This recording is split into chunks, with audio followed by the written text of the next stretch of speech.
હવે જોઈએ સમાચાર વિગતવાર તો બોટાદના રાણપુર પાસે આવેલ સ્વામી નારાયણ સંપ્રદાયની પ્રસાદી ભૂતભૂમિ અને પવિત્ર યાત્રાધામ એવા લોયાધામ ખાતે આગામી દિવસમાં યોજાનાર મુક્ત મુનિ મહોત્સવના પૂર્વે ભવ્ય સાંસ્કૃતિક અને આધ્યાત્મિક પ્રદર્શનનું આયોજન કરવામાં આવ્યું, જેમાં દરરોજ હજારો લોકો આ પ્રદર્શન નિહાળવા માટે ઉમટી પડે છે અને ભારતીય સંસ્કૃતિનો જે વારસો છે, જે સમયમાં ઋષિ મુનિઓ હતા તે સંસ્કૃતિને ઉજાગર કરતું આ દિવ્ય અને ભવ્ય પ્રદર્શન જોઈ લોકો ખૂબ જ આનંદિત થાય છે।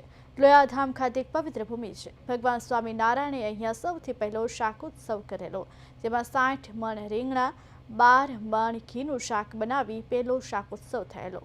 ત્યારથી બધે શાકોત્સવ ઉજવવામાં આવે છે। એવી આ પવિત્ર ભૂમિ ઉપર મુક્ત મુનિ મહોત્સવ યોજાવાનો છે, તે પૂર્વે ભવ્ય સાંસ્કૃતિક પ્રદર્શન તૈયાર કરવામાં આવ્યું છે।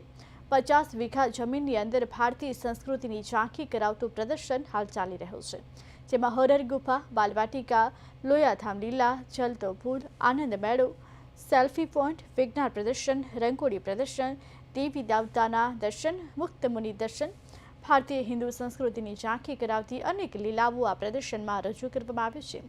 સ્વામિનારાયણ સંપ્રદાયના ઇતિહાસમાં સૌથી મોટું પ્રદર્શન હોય તેવું લોકો કહી રહ્યા છે। આ પ્રદર્શનમાં સૌથી વધુ આકર્ષણનું કેન્દ્ર ભારત દેશના પ્રધાનમંત્રી નરેન્દ્રભાઈ મોદીનું અને લોખંડી પુરુષ સરદાર વલ્લભભાઈ પટેલનું સ્ટેચ્યુ બનાવવામાં આવ્યું છે, જે જોઈ લોકો આનંદિત થાય છે।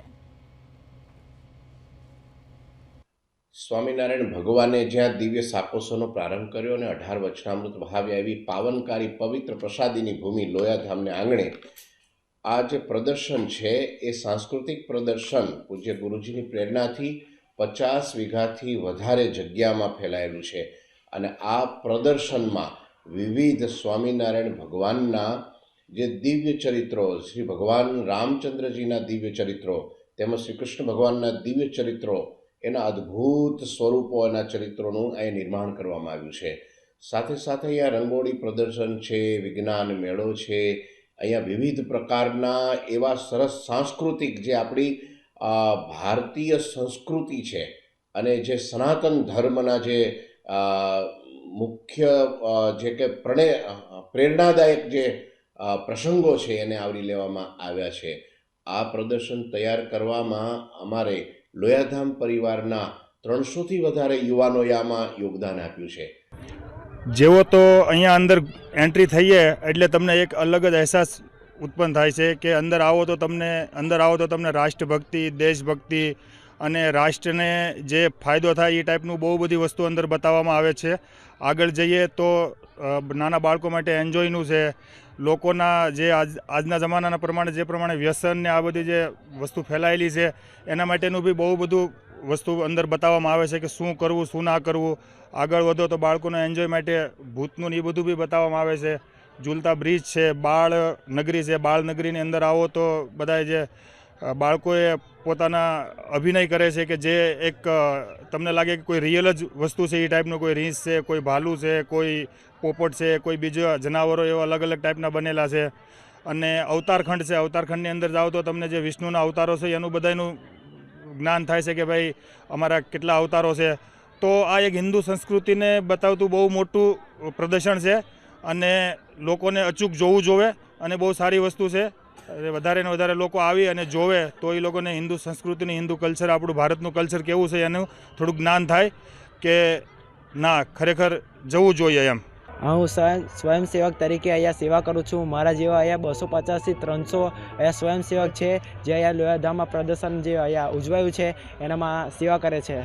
અહીંયા બહુ બધી ફરવા લાયક જગ્યા બી છે, દેખવા લાયક બી છે। મુક્ત મુનિ ખંડ છે, બાલનગરી છે, ઝૂલતો પુલ છે, બે ત્રણ એવી ફિલ્મ બી છે જેથી કરીને આપણે કંઈ શીખવા મળે છે। એ ભગવાનની બી મુક્ત મુનિ ગાથા છે, નંદાખ્યા છે, પછી વ્યસન મુક્ત કરવા હતું એ સત્સંગ કુસમની ફિલ્મી છે જેથી કરીને આપણને આપણા જીવન જરૂરિયાતમાં આપણે એ કરી શકીએ છીએ કે વ્યસન મુક્ત કેવી થયા કે એવી ફિલ્મ છે। પછી ગુરુકુળના બાળકો દ્વારા અહીંયા વ્યસન મુક્ત દ્વારા સ્પીચ બી ગોખાયેલી છે, એ બોલે છે ત્યાં કે તમે વ્યસન છોડો એમ। પછી ત્યાં છેલ્લી લિસ્ટમાં તમે એવી લખી શકો કે વ્યસન મુક્ત કોઈ કર્યું છે અને કોઈ નથી કર્યું। મેળો છે, અહીંયા બહુ બધી ઘણી હજુ દેખવા લાયક જગ્યા છે।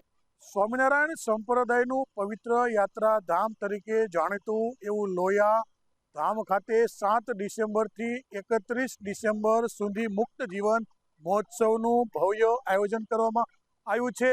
આ મુક્ત જીવન મહોત્સવની અંદર અલગ અલગ સાંસ્કૃતિક પ્રદર્શન ગોઠવવામાં આવ્યું છે, જેમાં હોરર ગુફા હોય, બાલનગરી હોય, ફિલ્મ હોય, આવા અનેક મોટું પ્રદર્શન આયોજન કરવામાં આવ્યું છે. 50 વીઘા જેટલી જમીનની અંદર આ મહોત્સવનું આયોજન છે. 50 વીઘામાં આ સાંસ્કૃતિક પ્રદર્શનનું આયોજન કરવામાં આવ્યું છે. તેમાં સાંજે 5 વાગ્યાથી લઈને રાત્રે 11 વાગ્યા સુધી આ પ્રદર્શન ચાલુ હોય છે. તેમાં હજારો લોકો દરરોજ આ પ્રદર્શન નિહાળવા માટે આવે છે. અલગ અલગ પ્રદર્શન ગોઠવવામાં આવ્યું છે. ભારતીય સંસ્કૃતિને શોભે, ભારતીય સંસ્કૃતિની ઝાંખી કરાવતું આ ભવ્ય પ્રદર્શન લોયાધામને આંગણે ગોઠવવામાં આવ્યું છે. ત્યારે હજારો લોકો દરરોજ આ મહોત્સવ નિહાળવા માટે આવી રહ્યા છે. ત્યારે સાંસ્કૃતિક પ્રદર્શનની અંદર લોકો જે ભારતીય સંસ્કૃતિને અનુરૂપ જે પ્રદર્શન ગોઠવવામાં આવ્યું છે તે નિહાળીને ધન્યતા અનુભવે છે અને અહીંથી કંઈક ભારતીય સંસ્કૃતિ વિશે પ્રદર્શન નિહાળીને કંઈક શીખીને જાય છે.